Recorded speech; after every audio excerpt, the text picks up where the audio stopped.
much to process in terms of Jalen Brunson. Welcome, everybody, to NBA Tip-Off. It's presented by AT&T. Here we are, Studio J in Atlanta, the Inside the NBA crew, along with Shaq and Kenny and Chuck, Ernie Johnson. That's very smart. That's very sharp. Thank you, a lot brother. of thought went into that. I appreciate it. Yeah. Into what? Into this outfit, brother. Oh, his fit. I didn't. No, his fit. You can't hear, brother?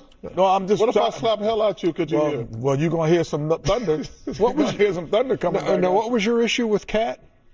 What was the issue? Oh, no, he had a, that's right. I don't have an issue. These guys who be spending all their money on bags.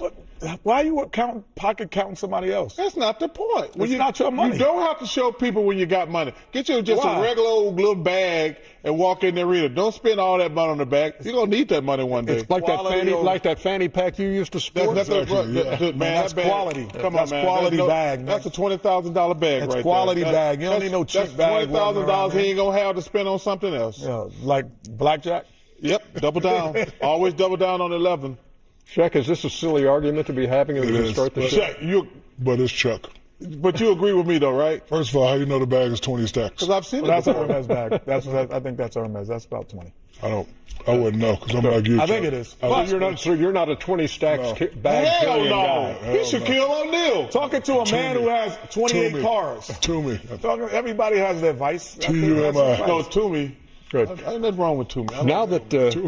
Now that we've got all that out of the way, while the Cavs' biggest lead in Game 1 was 22, it was still 20 with 7 minutes left.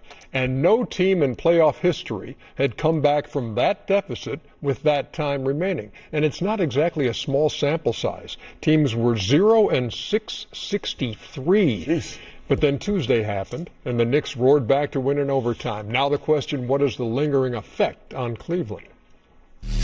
We've had 3 quarters of really good basketball. Some of the best basketball we've honestly played in the playoffs. Looking back on it, the fourth quarter, what I'm probably more disappointed about was our offense. Shot quality wasn't great. And for 3 quarters, the ball's moving. We're passing it to the open guy. Swing. It was beautiful basketball. I mean, I don't know. I mean, we gave them a game. I think 90% of the game we controlled it. And the last 10%, they did a great job. You got to give them credit, too, for not giving up and making shots at the end. And that was the game. We got to come out ready to go. Honestly, I think we did. It was the middle, second and third quarter where we let go of the rope. They were playing great basketball.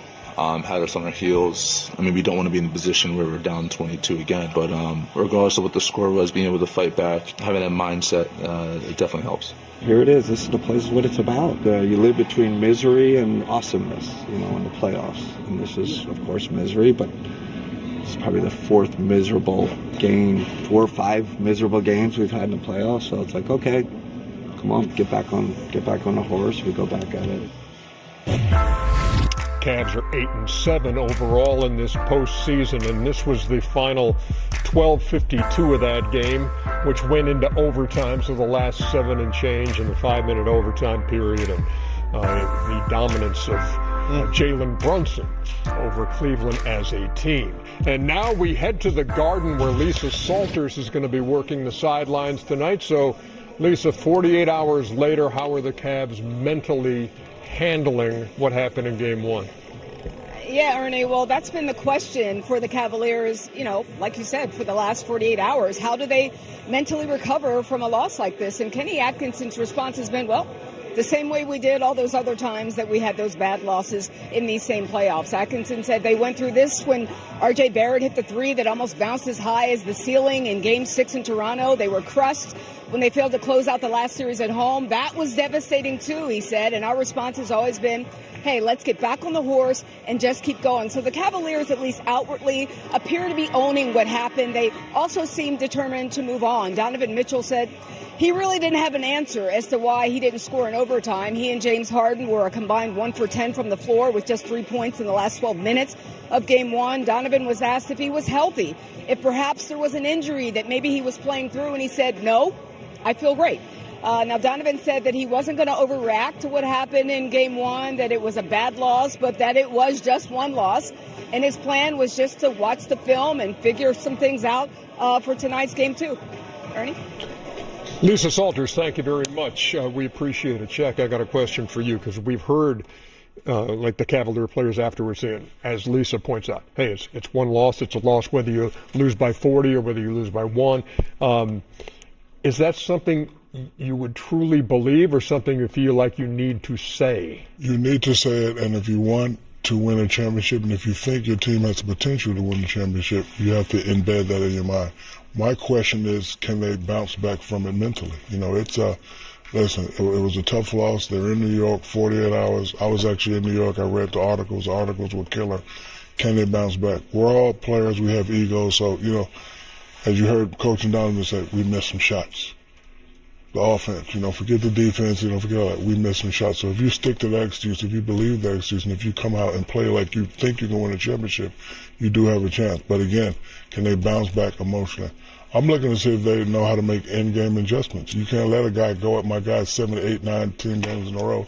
At some point, you got to call a timeout. At some point, one of your teammates got to grab me and say, hey, man, send them this way to the help. So can they make in-game adjustments? Will they be ready emotionally? And will they believe the excuses that they set up for themselves? Chuck Kenny, Kenny Atkinson, you heard him say that the offense was the thing that jumped out at him and how stagnant things got in that last 7.5 minutes. Well, first of all, let's get one. Kenny Atkinson had a bad 6 minutes, and the Cavs had a bad 6 minutes. First of all, if you got a 20-point lead, your offense and defense sucks. Let's get it out the way. That ain't just no offensive thing. I do think their offense got stagnant first and foremost, but they didn't play it. They can't let James Hart just get abused like that. First of all, if he's not going to play any better defense, because not only he messed up on one-on-one on Brunson, you have to go back and look at the tape. He left those guys open for those wide open threes in the corner. So you factor in when Brunson was, they took him off Brunson, they put him on other guys, and he gave up 2 wide open threes. Right here. You know, come on, man. That's just a layup. I mean, this is just like, now at this point right here, you just can't let him just cook this dude. So this is just like, listen, the house is on fire. You just got to get your family out. Now watch this here. Hey, now it's too late now. The house is way on fire. There ain't really no help you can do with that 1-4 flat. Well, you got to take the ball out of his hands. Look at that. This is like, Ernie, this is like 7 times in a row. And Mike Brown said, hey, it's no secret. We were attacking James Harden. Yeah. And the same question you asked Brunson the other night, Shaq. Yeah, man, listen, James Harden is not a great defender. However, Brunson is not a great defender either. So if I'm Cleveland, I'm also going at him. The last, you know, when he hit those 7 shots in a row on defense, he rested on defense, which allowed him to have great energy on offense. So if he's going to attack our guy's got to attack him also. How do you keep James Harden out of that situation again tonight, Kenny? Well, you know, James, first of all, James is 36 years old. Oh. So you know, he should be getting cooked by Brunson. By Brunson. You know, however, you know, he is still formidable on the offensive end. So if you're going to hide him, at times you're gonna have to go double. And who am I gonna leave? I'm gonna leave Bridges or I'm gonna leave Hart. And I'm gonna say you guys are gonna have to be stars in this series. And if that happens, congratulations. But if you allow this guy to play one-on-one basketball, he has been the clutch player in the NBA at one time. I think the best clutch player down the stretch. And he's been little Wemby in terms of down the stretch for these games. So you can't allow him to play that. Or you go zone. You're like, oh, we're just going to zone up because this guy's just beating us off the dribble and we don't have the personnel to do it. But the last thing I would do, I would not switch pick and rolls. Like, my guy's got to fight through or go under to not have James Harden guard him in those areas. But why are we switching every single pick and roll when all you have to do is fight through a screen by another guard? So he's not even fighting a screen on a big. From a big. He's fighting it from another guard. He could just get through that screen and play who wants to guard him and but also, switching. If you look at those plays, it wasn't no screen coming. That was just cooking James' ass. Yeah, so number one, James got to take more pride in his defense. But Coach Atkinson, he didn't make any adjustments. He had two timeouts, and that lead went from 22 to 10 before he called the first timeout. At that point, the house is on fire. It went from 22 to 5. And before he called a timeout. Yeah. And I'm like, dude, and we're screaming, yo, man, timeout.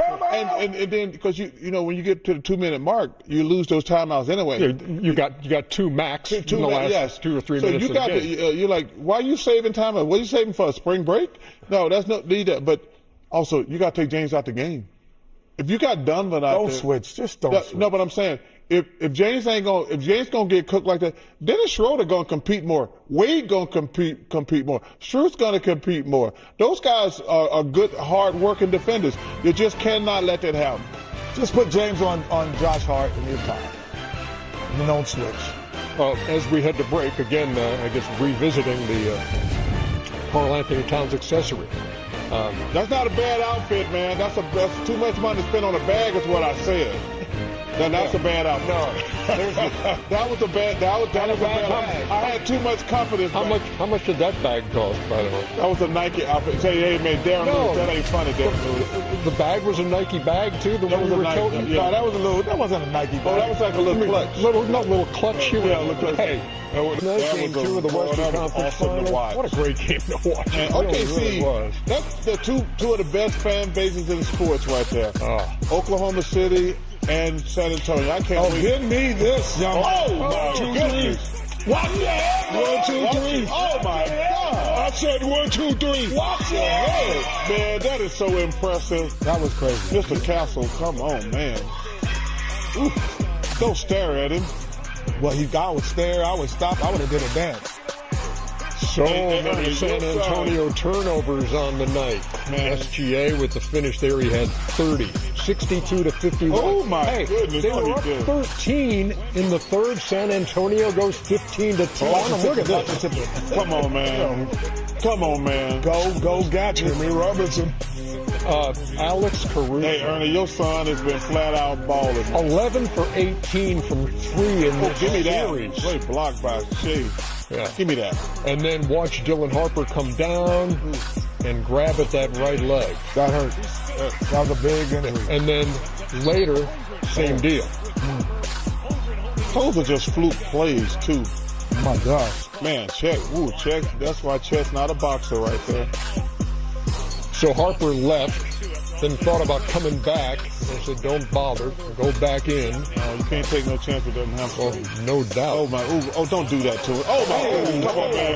Come on. Don't be treating nobody like that. Oh, baby. Come on. Into that. Oh, let it get back up. So let it recover, though. Let it recover. Wait, what? Let it recover. Way to get back in way to get in the picture. Hey, how good is the Oklahoma City bench? Man, Jared McClain, I don't know why the hell the 76ers traded you. That was just stupid. I tell you what, that boy Vassell would shoot that thing. Vassell was. Oh, got him. Knocking those down as they just wouldn't go away, but too much SGA down the stretch, and the series is tied at a game apiece after that 122 to 113 win. Man, we've talked about that OKC depth. They're going to need it. Yep, 57 to 25 in bench points last night, and in the series, it is 107 to 41 in favor of OKC. Ernie, your son has been just flat out. Oh, he has. Alex Caruso has been great. The other Jalen Williams. Yeah. Jay Will. Good. You got double Jalen Williams. Payson Wallace. But I tell you what, McClain. McClain is McCain. I tell you what, man, Philadelphia. I don't know what the hell y'all were thinking. I do have one complaint, Ernie. What would that be? I watched the whole game. Hey, nice flex. Well, I was going back and forth between that and the hockey game. Not gonna lie. You watch the whole game. Yeah. But I was going back and forth between the Kings and the Avs. Okay, get to the point. Rambling wreck. You people at home and on TV talking about they were physical with Wemby. Man, y'all need to stop it. I've been kissed harder. Was he physical, putting a body on him? See that, Modesto Galato? Could you stop it? That little stuff he was doing, Hartenstein. I love Hartenstein, but he just put a body on Wemby. It wasn't overly aggressive.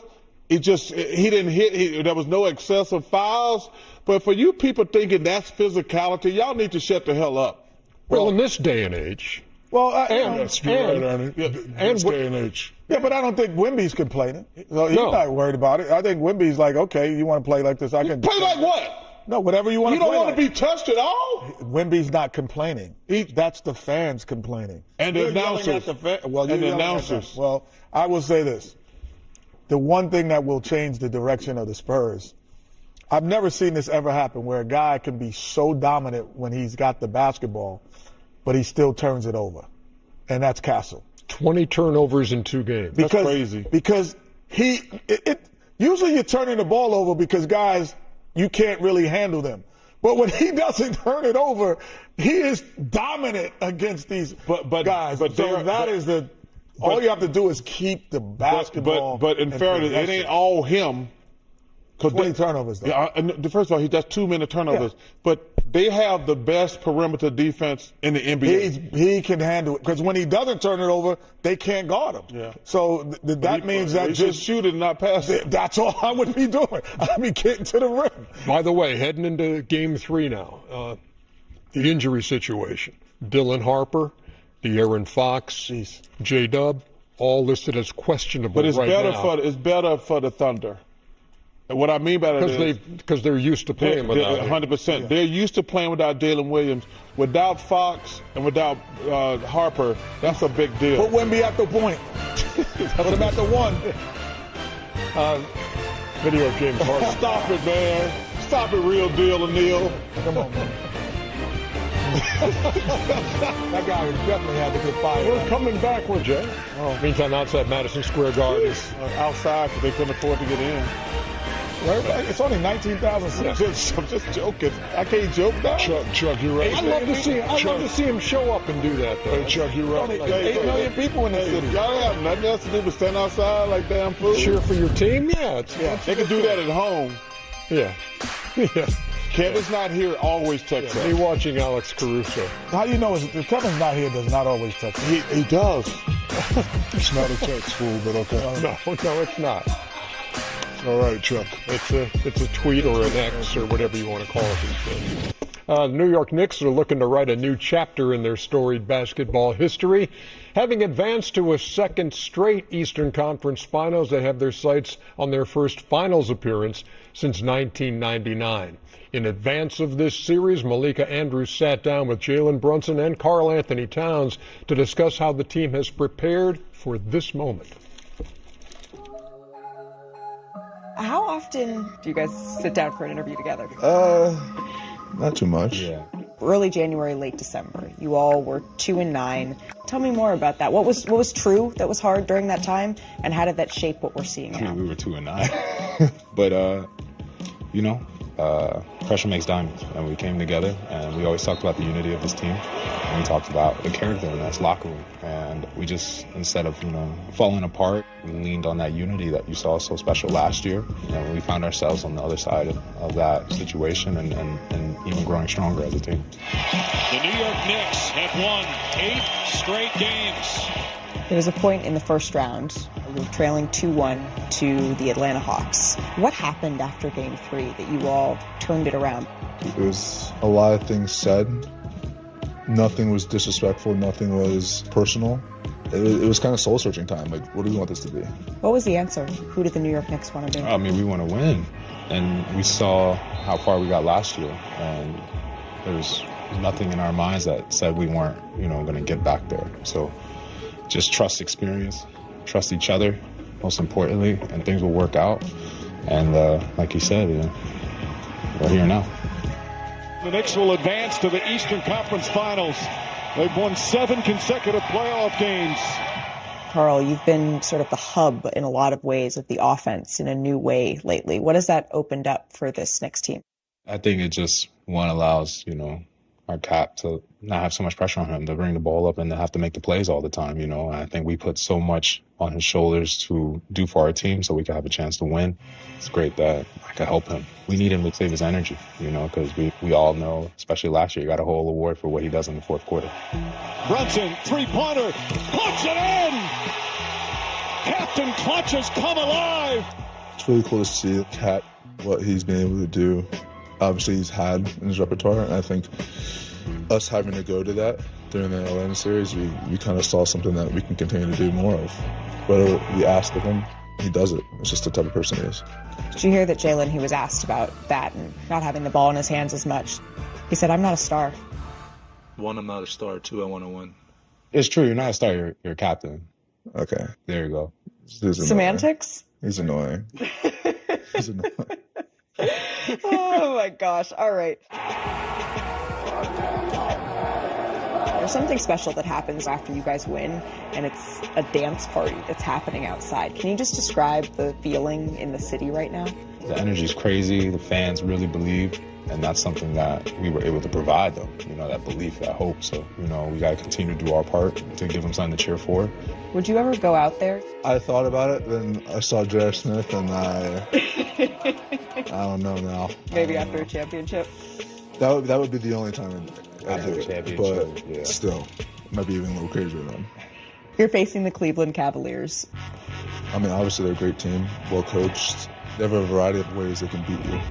They can beat you with the three. They have a lot of creators, but obviously Donovan and James do a lot of great things for their team. So I think for us, you just got to kind of lock in and make things as difficult as possible for them. Knicks fans have been waiting to go back to the NBA Finals for an incredibly long time. What would it mean to this fan base, to you all, to be back there? Just because we're standing at the door don't mean we opening the door. We got to do our part. And we've been hungry for this moment ever since last year when we lost. So we understand how it is to get to this point. But we're looking for a new experience, how it is to get past this point. Will you indulge me for 1 minute? And let's go to June. And there's a parade through New York City. Mm-hmm. Have you allowed yourself to even think about? No. Why not? It's no point. The job's not a lot of work to be done.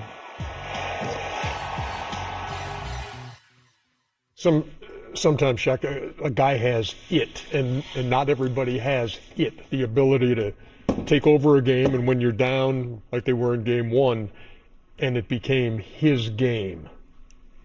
He definitely has the it factor. He's a great player. When they do that 1-4 flats, not really much help you can do. And like everybody knows, they were targeting James Harden, but he has the it factor, and he wants it. I like his answer. I respect his answer, but not thinking about it. But as a player, you do think about it, and sometimes it just fills you up with so much rage that you have to go out and get it. They know they let one.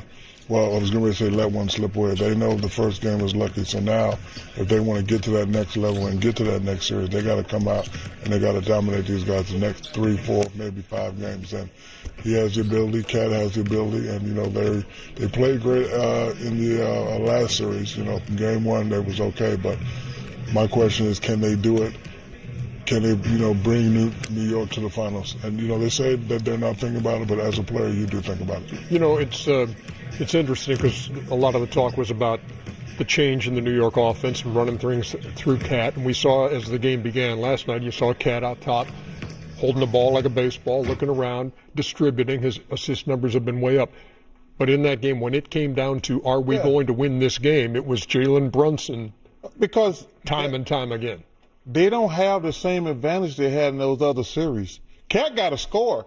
Because I'm screaming at Kenny when we watching the game. They got James Harden guarding him earlier in the game. And he at the top of the key. He at the top of the key. I'm like, that is so damn stupid. Now, when Joel, who can't move, yes, get Joel away from the basket, he can get all those assists. But if they're going to play James Harden or a little guy on KAT, he got to take his big ass down in the post. But Mobley had good success the other night against Mobley KAT. and Allen, they're the key. And it's a different animal than what he's seen in the Atlanta series 100%. or the Philly series. But they were trying to hide James Harden on him a couple times. I think Allen and Mobley gonna have an advantage because of their mobility. They stopped going to them in the fourth quarter, the last few minutes. That's what bothered me more than anything about the game. Harden was 1 for 6. And what's name was 1 for 7. Mobley and Allen did not touch the ball those last few minutes. I'm always amazed, Ernie, that a guy, when you know that he's getting the ball down the stretch and he can deliver the way Brunson is doing. I'm more amazed at him because when you look at guys who've done it, LeBron, Kobe, Michael, they have a physical advantage. Brunson really does not have a physical advantage in the fourth quarter on the guy guarding him. He's not taller than him. What? Chuck, Shaq. We did that guy. No, but you guys were receiving passes. They're starting with the ball. Different. So he's starting with the ball. 10 eyes on him. You guys. Well, when they give me the ball and give Shaq the ball, it's 10 eyes on us too. No. Thank you, Chuck. Everything's on the other side. Thank you, Chuck, for sticking up for me. Different bringing it from baseline to baseline. I can dribble. Stop. The Knicks, by the way. You better Google me, man. Listen, you that dude, but you ain't that dude. You that dude, but you ain't that dude. I love Dave Chappelle. Hey, the Knicks, by the way, 9-2 in this postseason. Those 2 losses by a total of 2 points. Wow. When we come back. What I'm saying is, Chuck, with all of the great restaurants in New York City. You don't want no glizzy, Chuck? You go to a food truck once a day? Yeah, I do. I love it. And ain't nothing y'all can say to make me not want street meat. I'm not saying you want street meat, but there's a million great restaurants. I go to them at night. Place, Chuck. Okay. But during the day, I want street meat. All right, I got you. Told you, man. Where were we? In NBA history, there have been 10 buzzer beaters which won series. Okay? Most recent, 7 years ago, Kawhi, the friendly bounce. That was crazy. Knocks out Philadelphia. One of the first happened 40 years ago and is chronicled here by our buddy, Scoop D'Agostino. Were you there? Mr. and Mrs. North and South America and all the ships at sea, let's go to press. May 21st, 1986, the skyscraper takes down the Lakers. For the previous 4 seasons, the LA Lakers had represented the Western Conference in the NBA Finals.